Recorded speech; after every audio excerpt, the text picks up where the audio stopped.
Isang bagong dating app ang nag-launch. Sa halip na larawan ng tao, ipinapakita nito sa iyo ang larawan ng kanilang bedroom, kotse, kusina, sapatos, kung paano nila inumin ang kanilang tsa o kape, mga bagay na tulad niyan.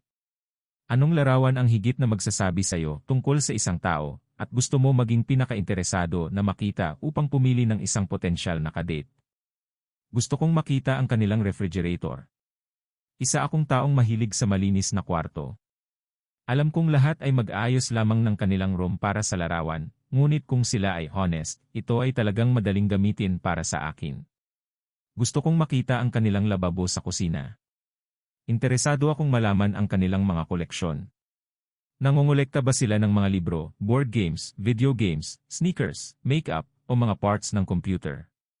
Gusto kong malaman. Gusto kong makita ang kanilang banyo. Pakiramdam ko ay hinuhusgahan ko ang isang tao base sa kalinisan ng kanilang banyo. Hindi ako komportable kung ito ay nasa estado ng karumihan dahil ginagamit ito upang maging malinis.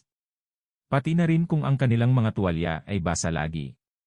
Gusto kong makita ang kanilang bookshelf at ang kanilang mga playlist sa Spotify. Hindi ko gustong makita ang kanilang sasakyan, ngunit interesado akong malaman ang history ng maintenance nito. Yung ex ko ay nagkaroon ng isang 2018 Chevy at nasira ang makina dahil umabot siya ng 60,000 miles nang walang change oil.